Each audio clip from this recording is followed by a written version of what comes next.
Hay evidencias históricas ajenas a la Biblia por escritores griegos, judíos y romanos que demuestran que Jesús vivió entre nosotros y que Él declaró ser Dios y que Él cumplió las profecías de las Escrituras.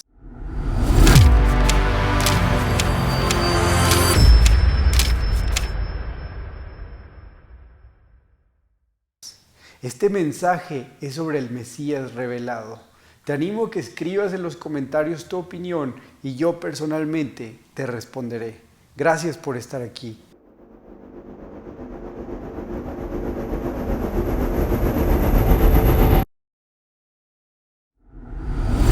Esta historia, en mi opinión, es la más fascinante de toda la Biblia. Es la más importante también. Y es sobre el hombre más famoso que ha existido en el planeta. Estamos hablando de alguien que es conocido en el Medio Oriente como Yeshua, pero nosotros en México, en Latinoamérica, le llamamos Jesús.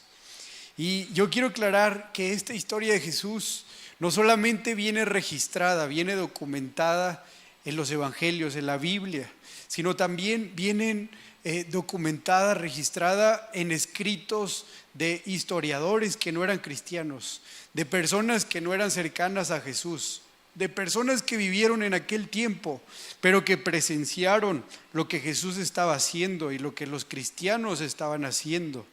Entonces, eso significa que esta historia de Jesús es veraz, es auténtica, realmente ocurrió, y eso es de mucho valor. Por eso la Biblia nosotros sabemos que es la palabra inspirada de parte de Dios, pero también ante el mundo este libro, la Biblia, es un libro histórico en donde ellos se basan para conocer la historia de la humanidad. Y yo sé que lo que vamos a escuchar en este mensaje sobre el Mesías revelado va a ser de mucha edificación a nuestro espíritu. Amén. Y una de las razones que me encanta la Biblia es que es contundente, es que te ayuda cada que la escuchas. Y vienen cosas impresionantes como en los 6,000 años de que se ha escrito la Biblia por más de 40 autores, está el plan estructurado de manera perfecta de la historia del Salvador, de la historia de cómo Dios se ha relacionado con la humanidad. Y todo encaja perfectamente, tanto en los escritos bíblicos como de los escritos de aquellos que escribieron esas crónicas de lo que estaba sucediendo en aquel tiempo, que no eran cristianos. Y entonces eso me hace preguntar, ¿quién tiene tal capacidad para escribir algo tan perfecto? Y lo sabemos todos nosotros, que Dios es el que habita en el pasado, Dios es el que habita en el presente y el que está en el futuro. Él es el único con tal capacidad para poder haber hecho este plan perfecto para la humanidad. Amén. Entonces, quiero aclarar también que hasta el día de hoy no ha habido un descubrimiento arqueológico que niegue la Biblia, las historias de la Biblia.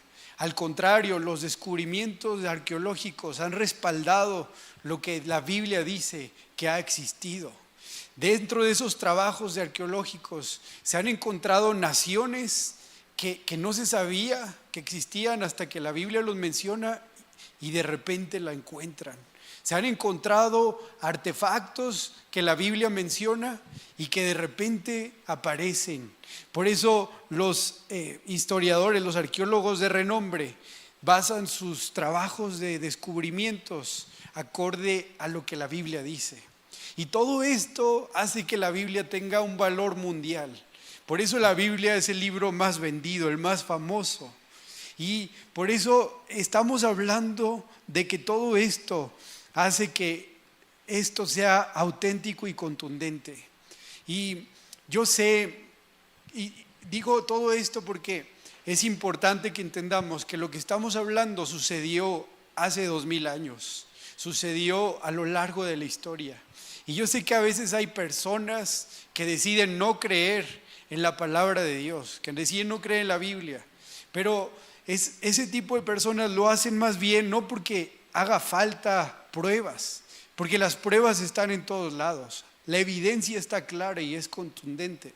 Lo hacen más bien porque no quieren enfrentarse, condicionarse ante los límites morales que Dios estableció. Por ejemplo, el de amar a nuestros enemigos es uno de ellos. Es complicado.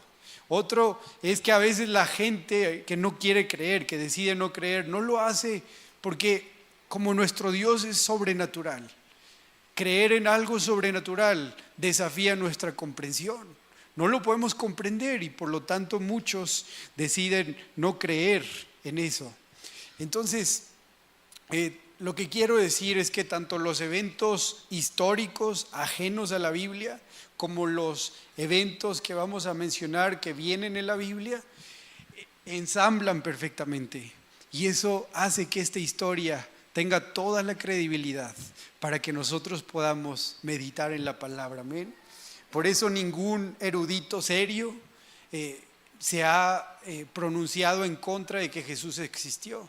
Nadie lo ha hecho porque las evidencias están en todos lados. Por ejemplo, sabemos de un historiador romano que dejó sus escritos, se llamaba Cornelio Tácito, y él vivió en el año 52 después de Cristo, durante el reinado del emperador Nerón, y Tácito escribió esto acerca de la muerte de Jesús. Él puso: Cristo, el fundador del nombre, fue ajusticiado por Poncio Pilato, quien era procurador de Judea en el reino de Tiberio. Impresionante. Y otro historiador, por ejemplo, que tampoco era cristiano y era griego en esta ocasión, su nombre era Luciano, y él escribió esto acerca de Jesús: el hombre que fue crucificado en Palestina por haber introducido este nuevo culto en el mundo, hizo que negaran a los dioses griegos y adoraron a aquel sabio que fue crucificado. Estamos viendo dos evidencias claras de que Jesús realmente existió. Mencionaré un último, porque hay muchos, pero mencionaré el último que es muy famoso de aquel tiempo. Este es ahora un historiador judío y él se llamaba Flavio Josefo, y él escribió: había alrededor de este tiempo un hombre sabio, Jesús, si es lícito llamarlo un hombre, pues era hacedor de maravillas, un maestro. Todos recibían con agrado la verdad que él les enseñaba. Atrajo a muchos judíos y gentiles. Él era Cristo. Y cuando Pilato, a sugerencia de los principales entre nosotros, le condenó a ser crucificado, aquellos que le amaban desde un principio no le olvidaron, pues se volvió a aparecer vivo ante ellos al tercer día, exactamente como los profetas lo habían anticipado, y cumpliendo otras 10,000 cosas maravillosas respecto de su persona que también habían sido preanunciadas. Y la tribu de cristianos llamada de este modo por causa de él no ha sido extinguida hasta el presente. Lo que quiero decir, tomé unos minutos para comprobar que lo que estamos estudiando de la Biblia es real, ocurrió hace 2000 años, porque cuando estaba haciendo el mensaje sentí en mi corazón que aquí hay alguien que dudaba de la historia de Jesús, que dudara que fuera genuina. Pero por donde lo veamos, por donde lo estudiemos de manera bíblica y extrabíblica, podemos entender que Jesús se despojó de ser Dios, que vino como en forma de hombre a morir por ti y a morir por mí. Y esto es lo que Dios tiene preparado para nosotros. Entonces, si tú sabes que eres esa persona que tenía dudas y que ahora con estas pruebas y con más pruebas que hay, Dios te está diciendo: prepara tu corazón, prepara tu mente, porque te he traído para algo importante, para darte un propósito, para transformar tu vida. Amén. Voy más rápido. Voy a explicar muy brevemente por qué Dios tuvo que enviar a su Hijo al mundo. ¿Por qué Jesús tuvo que despojarse de ser Dios para venir como una persona, un hombre, un ser humano? Y es que esto es súper clave para los cristianos. Nosotros tenemos que saber eso de memoria, tenerlo con claridad, porque tenemos que entender por qué Dios hizo esto de esta manera. Y desde el Génesis y a lo largo de toda la Biblia, siempre se ha mencionado acerca del Mesías, acerca de esas profecías del Salvador. Y esta es una de las razones solamente por las cuales Jesús tuvo que venir. Y la Biblia aclara que no había otra manera para solucionar el problema del pecado. No había otra manera para solucionar el problema de la muerte.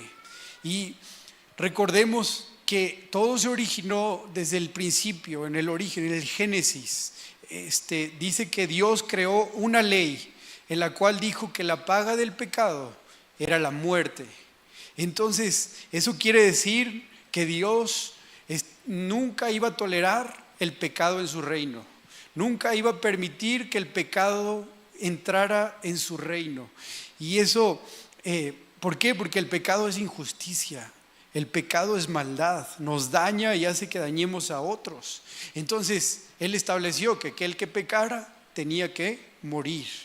Y como Adán y Eva pecaron, quisiendo ser igual a Dios, comiendo del fruto prohibido, el cual era el árbol del bien y del mal, entonces dice que en ese momento todo el orden del plan de Dios se cambió.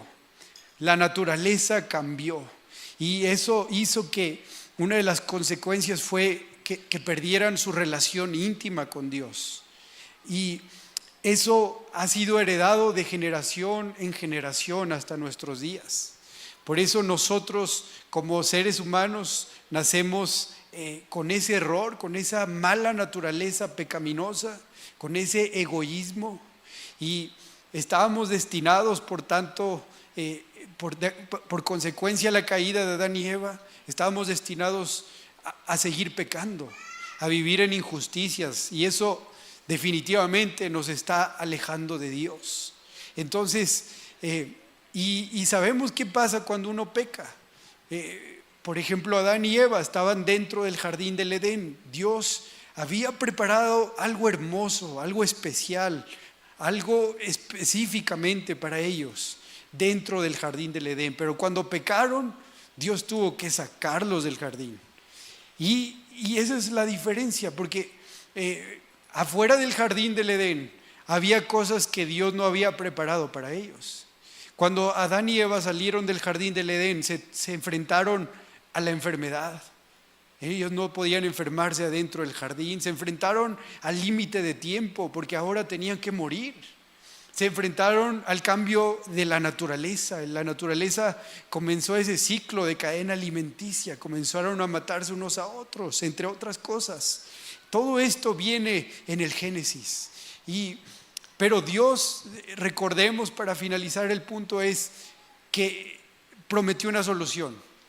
Dios tomó a la serpiente y la maldijo y le dijo: un día va a venir un ser humano y no va a pecar, y Él va a arrebatarte la autoridad que le quitaste al ser humano, y Él va a tener el poder para aplastar tu cabeza, para aplastar tu reino, y Él va a hacer que se reconcilien conmigo, con Dios Padre.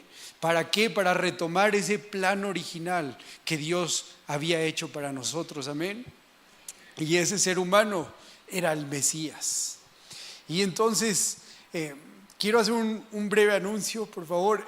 Acabo de crear mi canal de YouTube, donde ahí no hay límite de tiempo. Ahí podemos profundizar en los estudios bíblicos. Si gustan, pueden acompañarme y escribirme sus comentarios. Estaría muy honrado de que me acompañen. Amén.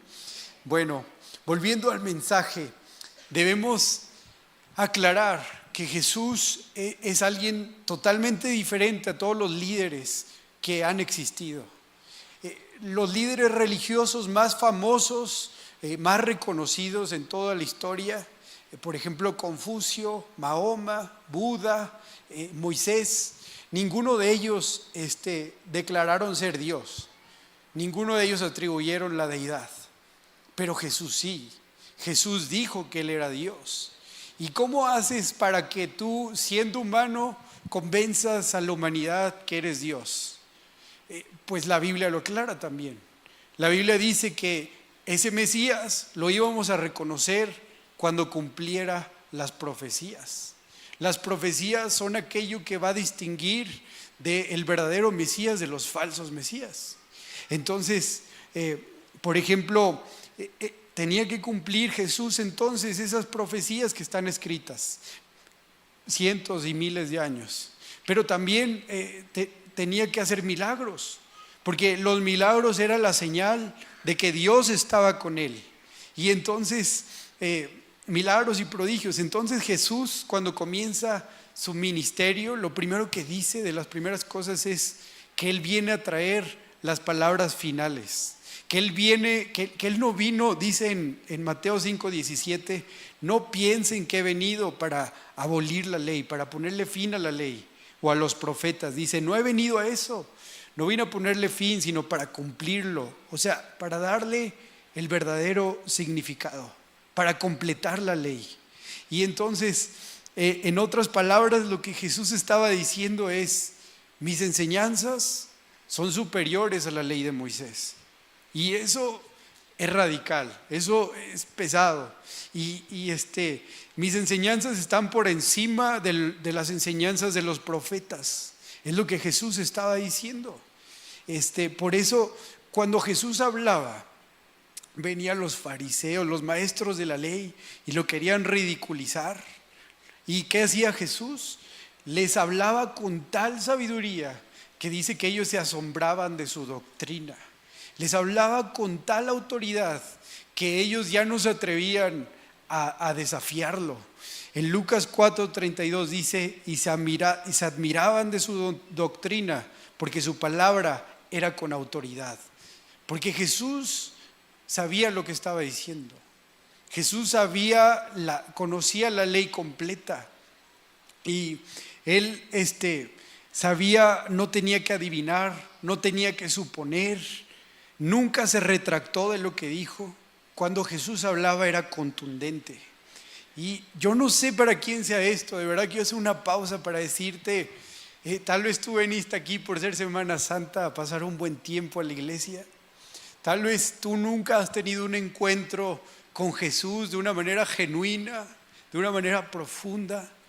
Pero hoy te digo de parte de Dios que aquí dice que de tal manera te amó Dios, que dio a su único Hijo para que todo aquel que crea en Él sea salvo. Amén. Y así como yo tuve un encuentro con Jesús, así como muchos de nosotros que estamos aquí nos llamamos cristianos porque hemos tenido un encuentro con Jesús, así yo oro en este momento en el nombre de Jesús para que si tú no conoces a Jesús lo puedas conocer en este día, amén. Y también oro por redención para aquellos que se habían alejado de Jesús por un pecado oculto, para que ese yugo del pecado se rompa, amén, y podamos hoy comenzar esa nueva vida en Cristo, amén. Oro por esa promesa en Romanos 10:13 que dice que todo aquel que invoque el nombre del Señor será salvo. Amén. Hoy habrá salvación en el nombre de Jesús.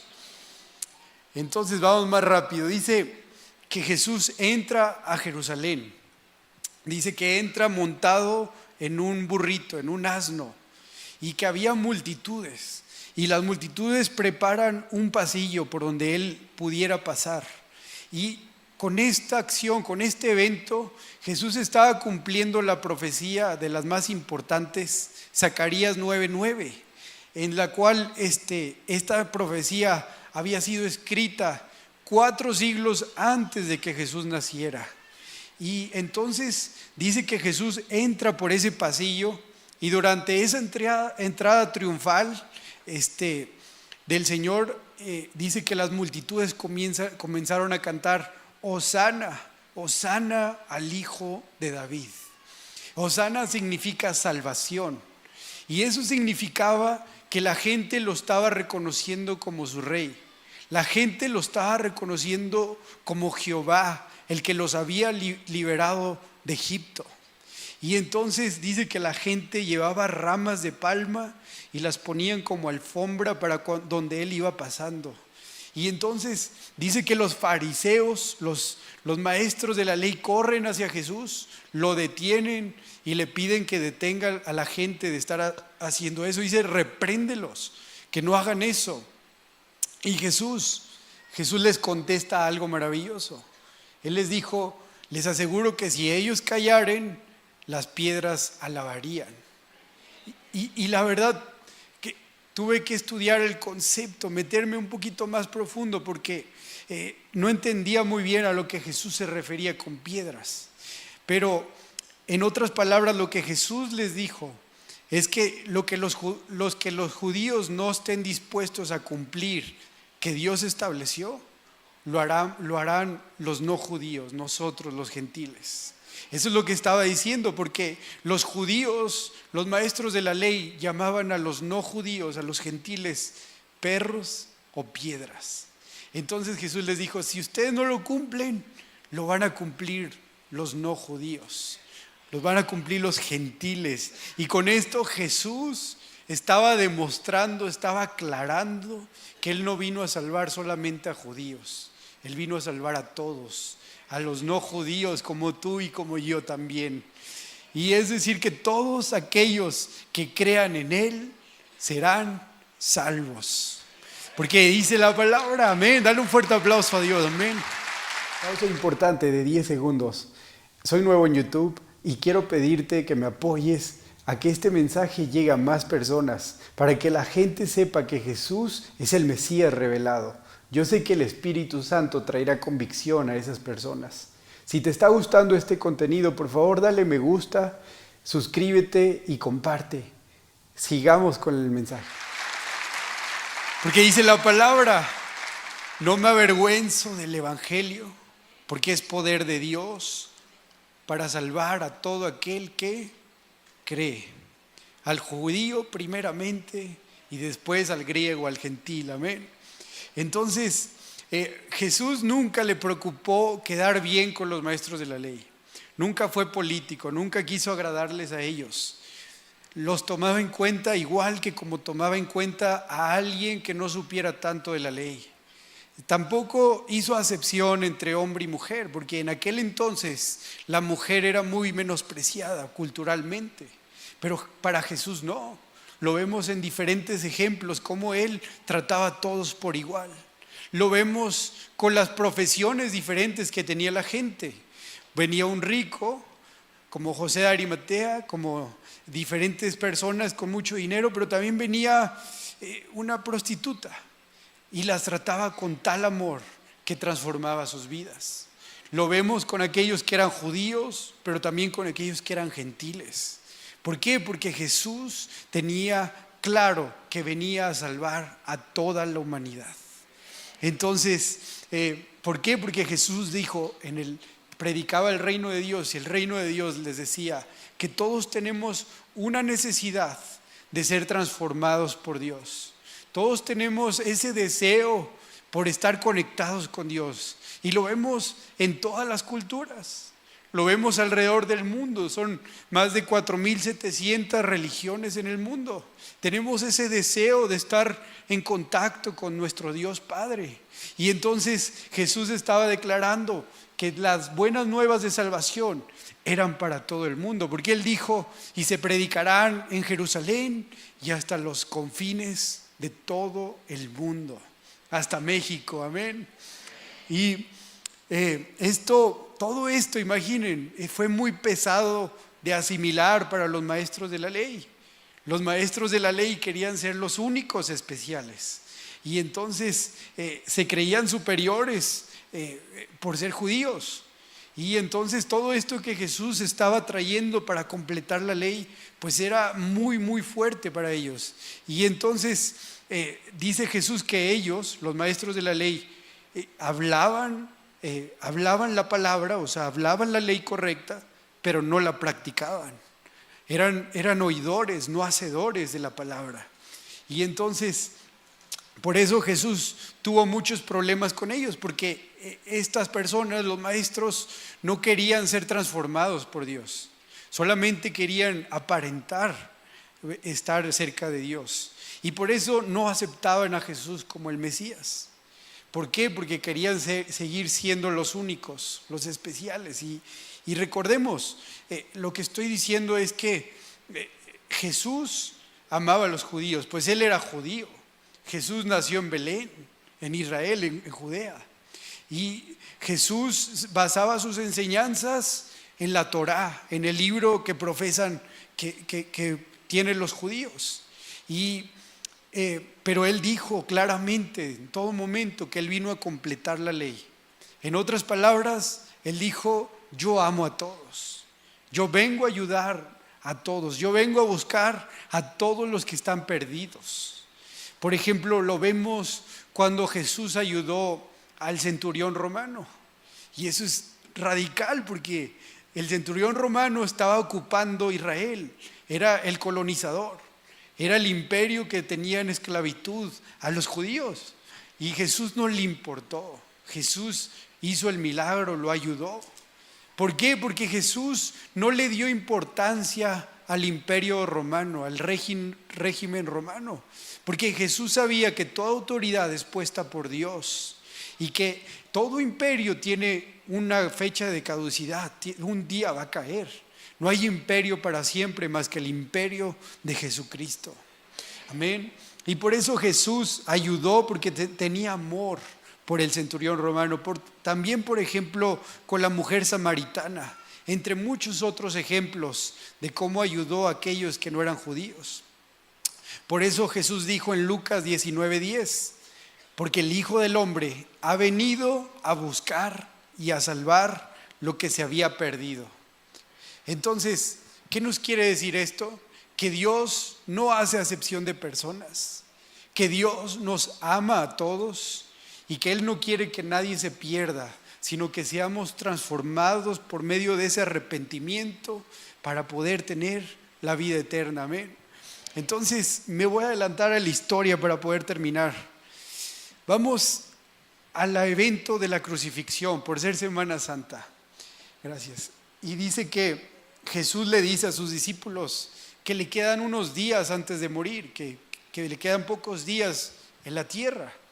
Y la Biblia menciona que durante ese tiempo donde Jesús le reiteraba muchas veces que estaba a punto de morir, las autoridades religiosas comienzan a complotear, comienzan a unirse, y eso es sorprendente porque los fariseos y los saduceos no se llevaban bien, pero a causa de Jesús se unieron y entonces empezaron a preparar una emboscada, y vemos cómo Judas Iscariote, vemos cómo él planea una oportunidad para ganar dinero fácil.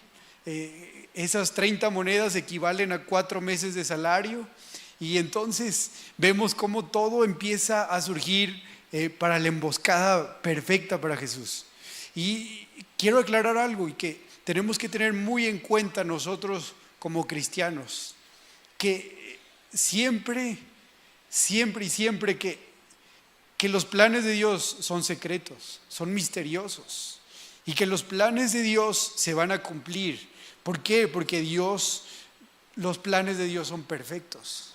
Y si Él dijo que se va a hacer algo, aunque todo parezca en contra, Dios lo va a hacer. Amén. Y la historia dice que mientras estaban cenando, Jesús le dice a todos sus discípulos: hay un traidor en esta mesa. Y entonces todos empiezan a alarmar, los discípulos, y empiezan a decir: ¿quién será? ¿Quién podría ser? Y algo importante aquí es que en el Evangelio dice que los discípulos le llamaban a Jesús mi Señor, pero Judas siempre le llamó maestro o rabí, hacía una diferencia. Y en el relato, a pesar de que Judas se da cuenta, porque dice que Jesús se dio cuenta que él iba a traicionar, dice que a Judas no le importó y se apresuró en cumplir ese plan que había preparado. Y más adelante, durante esa cena, Jesús les da unas instrucciones a sus discípulos del verdadero significado de la Pascua, porque se estaba celebrando la Pascua en ese día. Entonces le da unas instrucciones que para mí son muy sobresalientes. Hay que prestarle mucha atención, porque recordemos que la Pascua es la celebración de la libertad. Se celebra que somos libres del pecado y que somos libres de la muerte. Y la Pascua se trata de ese evento cuando los israelitas estaban en Egipto, cuando Dios envió la última plaga que iba a matar a todos los primogénitos. Y muchos pensaban hasta la fecha, muchos piensan que los que se salvaron fueron porque eran judíos, cuando la Biblia, las Escrituras nos dicen que se iban a salvar solamente aquellos que obedecieran y creyeran las instrucciones que Dios les dio. Las instrucciones que Dios dio para salvarse de que no muriera el primogénito era que tenían que cocinar un caldito de cordero y que con la sangre de ese cordero tenían que rociar los 2 postes de la puerta y el dintel, y que esa iba a ser la señal para que el ángel de la muerte, cuando pasara por ahí, pasara de largo. Eso significa Pascua en el hebreo, pasar de largo, Pesaj. Y entonces que todos aquellos que creyeran en esas instrucciones y las practicaran iban a ser salvos. Y no era por ser judío, era por obedecer la palabra de Dios. Porque recordemos que aun cuando el pueblo de Israel salió de Egipto y cruzó el mar, también lo acompañaron algunos egipcios y algunos que eran gentiles, y formaron parte de ellos porque creyeron, dejaron esos dioses de Egipto y creyeron en la palabra de Dios. Entonces, eso es lo que es Pascua. Entonces, y lo que estaba pasando con esto es que Jesús estaba explicando el verdadero significado, y todo esto estaba representándose en lo que Jesús estaba haciendo, lo que Jesús vino a hacer. Porque las profecías dicen que el Mesías sería el siervo de Dios que quitaría el pecado del mundo. Y entonces el Mesías estaba destinado a salvarnos del pecado, y que nos iba a liberar de la esclavitud del pecado y de la muerte. Y de hecho las instrucciones que Dios dio para la Pascua fueron estas. Número 1, que el cordero debía ser macho y sin defecto, y Jesús era un hombre y sin defecto. Número 2, que no se le debía quebrar ningún hueso, y a Jesús está registrado que nunca se le quebró ningún hueso. Número 3, que debían sacrificarlo a las 3 de la tarde, y está registrado que Jesús murió a las 3 de la tarde. El corderito debía ser ofrecido justo a las afueras de la ciudad, y donde crucificaron a Jesús fue a las afueras de la ciudad. Y el corderito tenía que ser el primogénito, y todos sabemos que Jesús es el primogénito de Dios. Número 6 es que el corderito debía ser inocente, y todos sabemos que Jesús pagó un precio y era inocente, no merecía ese castigo. Número 7, sabemos que el sumo sacerdote, cuando sacrificaba al cordero, terminaba diciendo: consumado es. Y sabemos las últimas palabras que Jesús dio en la cruz, y dijo: consumado es, está hecho. Jesús es nuestra Pascua. Por eso Jesús, Juan el Bautista, cuando ve a Jesús, dijo: he aquí el Cordero de Dios que vino a quitar el pecado del mundo. Amén, amén. Más adelante en la historia, me voy a adelantar, Jesús va con sus discípulos al jardín del Getsemaní. Y Getsemaní significa prensa de oliva. Ahí es donde a las olivas las aplastaban, las machacaban para poderle sacar ese aceite. Y aquí es donde Jesús comienza a ser machacado. Y recordemos, Jesús era totalmente Dios, totalmente humano también. Y en esa humanidad sentía esa presión, esa presión tan fuerte, se estaba siendo machacado, que le pidió al Padre que si había otra alternativa, que por favor la proveyera, porque era mucha aflicción para él, mucha angustia. Dice la Biblia que Jesús se llenó de temor en ese momento, y dice que le dijo al Padre: pero que no se haga mi voluntad, sino la tuya. Y Jesús en su humanidad se sometió a la voluntad de Dios a pesar de esa angustia. Y las Escrituras dicen que estaba tan afligido y triste que empezó a sudar sangre. Y hice mi tarea y investigué qué significaba esa acción en nuestro cuerpo. Y la medicina dice que se llama hematidrosis. Y dice que solamente sucede cuando enfrentas eventos grandes de miedo y de ansiedad. Una persona que experimenta tal miedo y tal ansiedad va a sudar sangre. Y entonces, mientras Jesús está pasando por todo esto, algo que toca mucho mi corazón es que Él busca ayuda en sus amigos, en sus discípulos, y va a ellos para que lo animen y para orar juntos, para vivir el proceso juntos, compartir la carga. Y dice que los encuentra dormidos. Y Él se regresa a orar al Padre. Y dice que vuelve con sus amigos y en ese momento los vuelve a encontrar dormidos. O sea, Jesús estuvo solo enfrentando esa angustia. Me voy a adelantar un poco.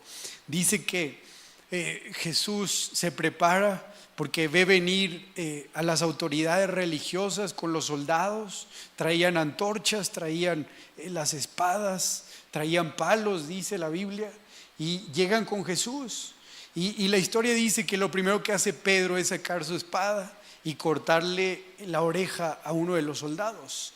Y Jesús va y reprende a Pedro porque le dice: eso yo no te he enseñado, eso va en contra de mis enseñanzas, eso no es algo que yo te he dado de ejemplo. Y muestra lo contrario, sanando al soldado, mostrando amor por su enemigo. Eso quiere decir que nuestro líder, nuestro Dios, nuestro modelo a seguir es diferente. Porque los líderes religiosos que han existido de renombre, como Mahoma, han matado a otros. Pero nuestro líder, nuestro Dios, Él sana a los enemigos y los bendice y los ama. Eso es algo diferente, y con esta sanidad logró que Pedro no fuera enjuiciado por ese acto. Y las escrituras dicen que los soldados le preguntan: ¿eres tú Jesús de Nazaret? Y Jesús dice: yo soy. Y cuando menciona eso, dice que hubo un terremoto y en ese momento todos los que estaban ahí caen de rodillas.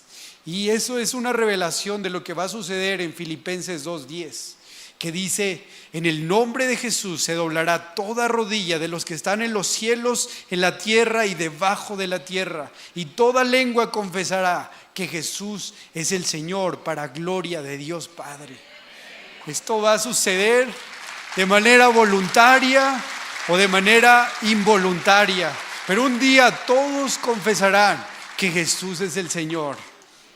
Voy a resumir la historia. Dice que llevan a Jesús con el sumo sacerdote y todos los discípulos lo abandonan porque tenían miedo, pero Pedro se queda cercano a Jesús, lo ve de lejos, y dice que Pedro, estando ahí en una fogata viendo a Jesús, viene una mujer y dice: yo te conozco, tú andabas con Jesús, eras su discípulo. Y Pedro lo niega 3 veces, y a la tercera vez que lo niega, dice que Jesús voltea y hace contacto visual con Pedro, se le queda viendo, y en eso el gallo canta. Y en ese momento me parte el corazón cada que lo leo, porque dice que Pedro llora amargamente. Y lloraba tan amargamente que las escrituras nos especifican cómo lloraba tan angustiosamente por haber negado, por haber traicionado a Jesús. Y eso me recuerda cuando yo le he fallado, y también me avergüenzo y lloro amargamente porque traicioné a mi Jesús, traicioné a mi Dios y lo negué. Pero gracias a Dios que Él siempre tiene misericordia. Gracias a Dios que Él nos perdona, Él no nos paga mal por mal, amén. Y más adelante Jesús dice que pasa por 6 juicios, 3 juicios religiosos y 3 juicios civiles. Y esto me llamó la atención porque en la Biblia el número 6 es algo incompleto, es algo que no se ha terminado. Y eso no cabía en mi mente. ¿Por qué 6 y por qué no 7 si era el sacrificio de Jesús? Hasta que entendí lo que dice en Apocalipsis, que un día Dios Padre dará el veredicto y dirá, ese es el último juicio donde dirá que consumado es, que el plan de salvación está terminado cuando Jesús vuelva por segunda vez. Amén, amén. Y entonces lo que pasa después es que declaran a Jesús culpable y lo llevan ante Pilato, y le están escupiendo y empujando, burlándose de él.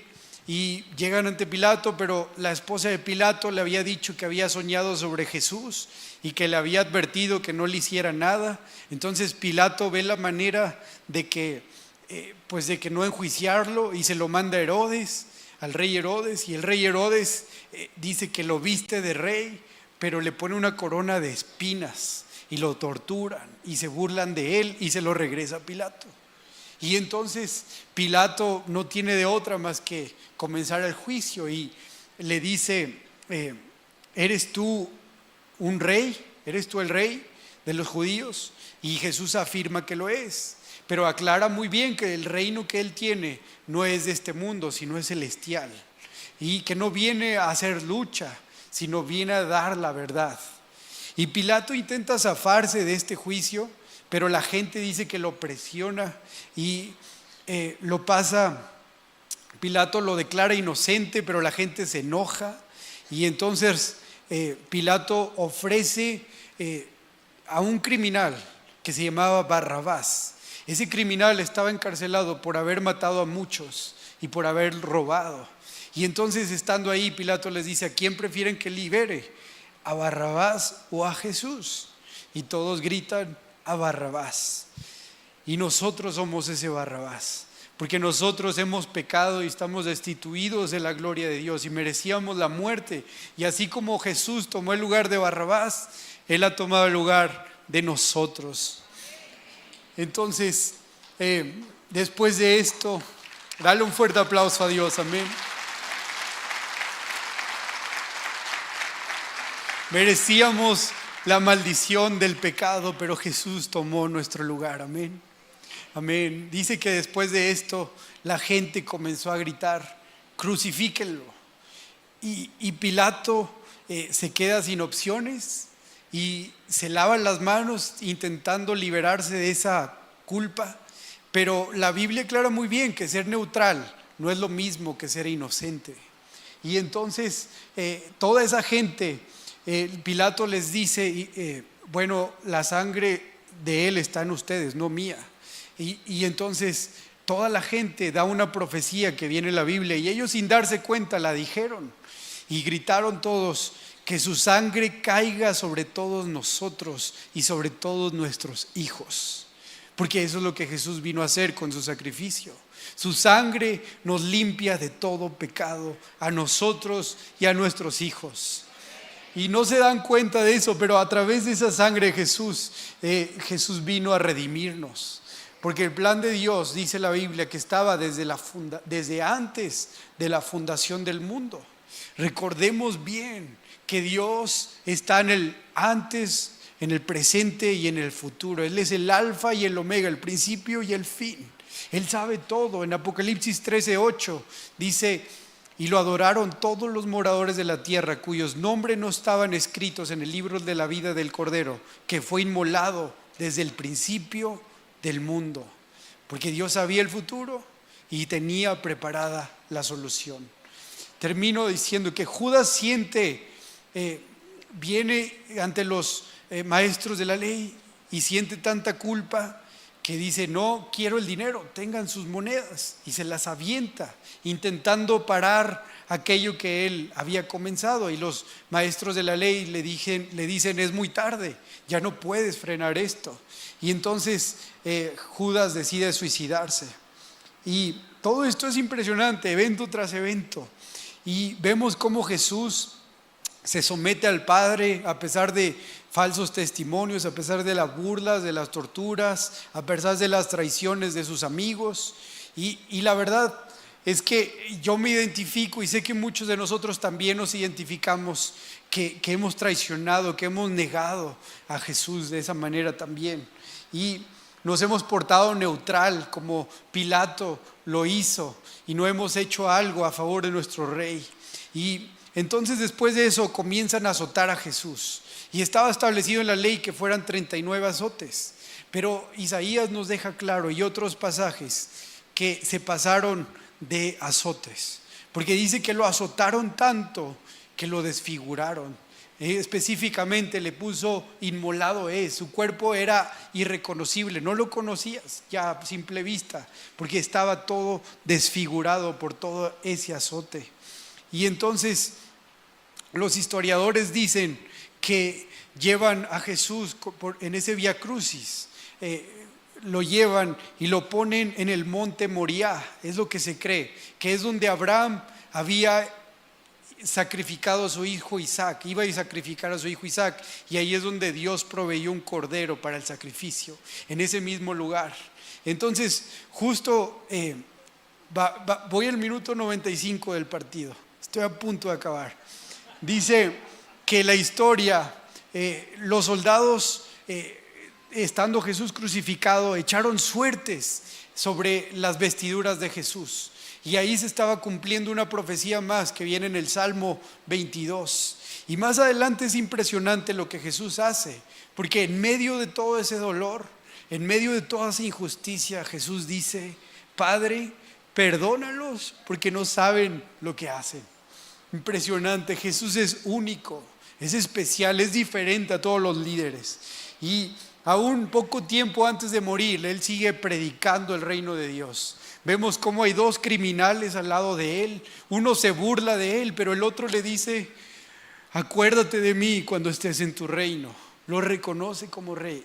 Y Jesús voltea y le dice: te aseguro que hoy mismo estarás conmigo en el paraíso. Y eso es algo maravilloso, porque ese criminal merecía la muerte y había vivido una vida de pecado. Pero en ese momento Dios le perdonó todo eso y le dio entrada a su reino, porque es lo que quiere, que nadie perezca, sino que todos pasen a heredar esa vida eterna. Amén. Y es impresionante todo esto, porque la gracia de Dios sobrepasa nuestra maldad. La gracia de Dios es el favor inmerecido de Él. Y Él nos ama más de lo que nos hemos equivocado. En la multitud de errores, el amor cubre multitud de errores, dice la Biblia. Y voy a terminar aquí diciendo que la Biblia dice que Jesús estaba clavado de sus manos y de sus pies. Y Jesús clama algo muy triste que dice en el Salmo 22, es otra profecía que dice: Padre, Dios mío, ¿por qué me has abandonado? Y es aquí cuando el cuerpo de Jesús ya no aguanta más, y luego dice: en tus manos, oh Dios, encomiendo mi espíritu. Y nuestro Salvador en ese momento muere diciendo: consumado es. Y es ahí donde Jesús entrega su vida por todos nosotros. Y para comprobar que Jesús estaba muerto, dice que viene un soldado con una lanza y perfora su costado, y dice que de su costado sale sangre y agua. Y estuve investigando también qué significaba eso en términos médicos, y significa derrame pericárdico. Y en otras palabras, por todo lo que significa esa descripción de esa, es que su corazón estaba roto. Y eso me toca el corazón también, porque Jesús estaba entregando su vida por amor a nosotros. Y luego la historia dice que el sol se ocultó y que hubo un gran terremoto, y que en el templo la cortina que dividía el lugar santísimo del lugar santo comenzó a romperse de arriba abajo, indicando que todo esto era un acto de Dios. Y se abrió la presencia de Dios para todos aquellos que sean adoradores en espíritu y en verdad. Amén. Y dice que más adelante un hombre rico, José de Arimatea, Nicodemo y unas mujeres piden el cuerpo de Jesús y lo preparan, lo consagran, y lo llevan a la tumba, porque en aquel entonces las tumbas eran en cuevas, por eso tenían que cerrarlo con una piedra grande. Y aquí voy a terminar, porque si no, no voy a parar. Pero sabemos lo que pasó en la resurrección. Tal vez eso sería bueno para el próximo domingo con nuestro pastor, el día de resurrección. Pero dice que la tumba, 3 días después, lo dijo Flavio Josefo, que no era cristiano, que se apareció vivo. Y cuando entran a la tumba, estaba vacía, porque dijo el ángel no está aquí, pues ha resucitado. Y dice que encontraron el manto en el cual envolvieron a Jesús doblado, acomodado perfectamente. Porque la cultura judía, cuando el maestro ya terminó de estar a la mesa, dejaba desacomodado el manto, y eso significaba que ya no iba a volver. Pero cuando lo dejaba bien dobladito, lo dejaba acomodado, significaba que no había terminado, que iba a regresar. Y esa es una señal para todos nosotros de que un día Jesús va a regresar por todos los que creímos en Él. Amén. Gracias por haber llegado hasta aquí. Por favor, suscríbete, dale like y comparte para seguir haciendo más contenido como este. Te mando un fuerte abrazo.